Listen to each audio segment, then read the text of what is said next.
Time for a Hannity Washington White House briefing. White House Press Secretary Karoline Leavitt is with us. Karoline, thank you. Alcatraz, tell me more.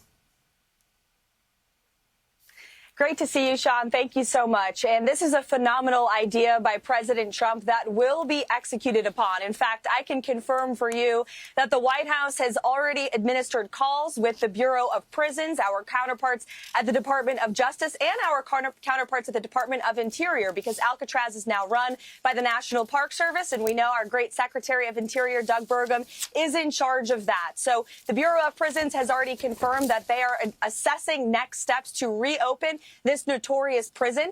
And the reason for it is because President Trump is leaving no stone unturned to restore law and order to our country and to make it very clear to criminals, repeat offenders, not just illegal immigrant criminals, but also American citizens who have refused to comply with our nation's laws. If you have been repeatedly breaking the law, if you are in and out of prison, that is ending under this administration.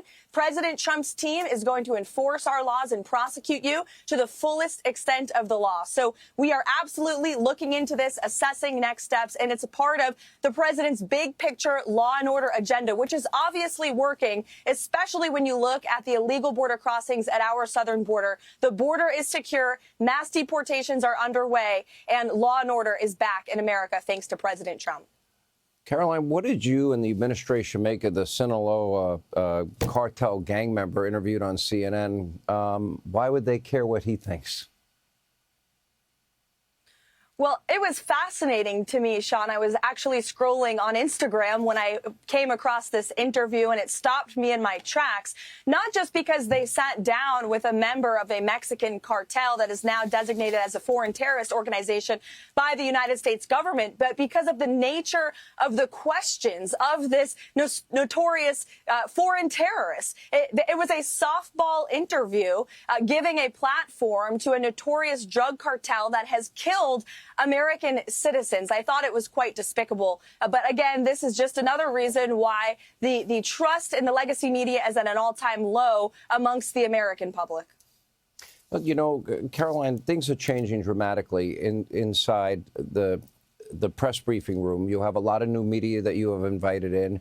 I thought it was very clever when you walk in the White House in the front gate, you see that there's sort of like a media row and all the different networks have the little spot. And then behind them, you put posters of people that committed the most heinous crimes against Americans. For most of those networks, that might be the first time that people are learning about the number of crimes, the murders and rapes and violent crimes committed by people, because they didn't really report on it that often. And then a lot of chatter today about, quote, the White House's own Drudge Report. You have decided to put out your own information that people can now bypass the media and go directly to what you're saying about the different issues and what the president's doing, a whole new approach to media. Tell me about it.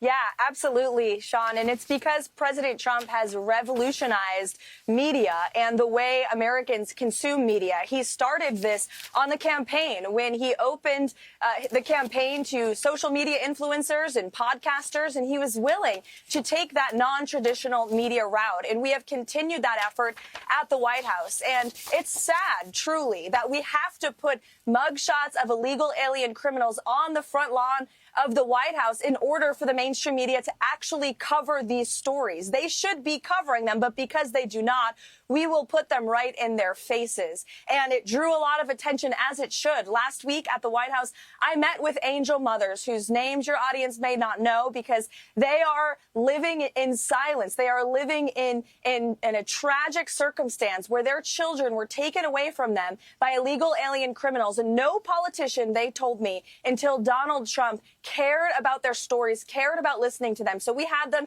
at the White House last week for a listening session. We're going to continue to engage with these angel parents who have lost their children as a result of the Democrats' open border policies. And every day we are reminded by their testimony, their stories, the lives of their loved ones, law-abiding American citizens who should still be with us when we are mass deporting illegal alien criminals from our nation's interior. Those efforts continue. As you just saw from the Secretary of Homeland Security, we are encouraging illegal aliens in the interior of our country to self-deport. ICE is conducting successful operations on the ground in communities across the country. But if you are here illegally, do the right thing and go home. This president and this administration are enforcing our nation's immigration laws on behalf of the law-abiding American citizens who want to trust our system of justice, but especially on behalf of those who have tragically lost their lives at the hands of violent illegal criminals. Last question. Wall Street had just had its longest winning streak since 2004. It has a slight dip today, but leading up to today. And I guess people want to know the status of trade deals. We had Scott Besson on the program last week. He said there are 17 identified countries to go first, and he's very confident that they're getting closer to making these trade deals and resolving the tariff issues. Can you update us on that? The trade deals are continuing to move along in a positive and productive direction. The Secretary of Treasury, Secretary of Commerce, the president himself continue to be engaged on this every single day, keeping in mind the American worker and reshoring jobs here at home. You had a new announcement from the president yesterday, tariffs on the film industry. We're going to make Hollywood great again. And it's just one of the many great proposals the president has had to make our country boom again and to bring jobs back here to home. All right, our White House briefing with Karoline Leavitt. Karoline, always good to have you. Thank you. Hey, Sean Hannity here. Hey, click here to subscribe to Fox News YouTube page and catch our hottest interviews and most compelling analysis. You will not get it anywhere else.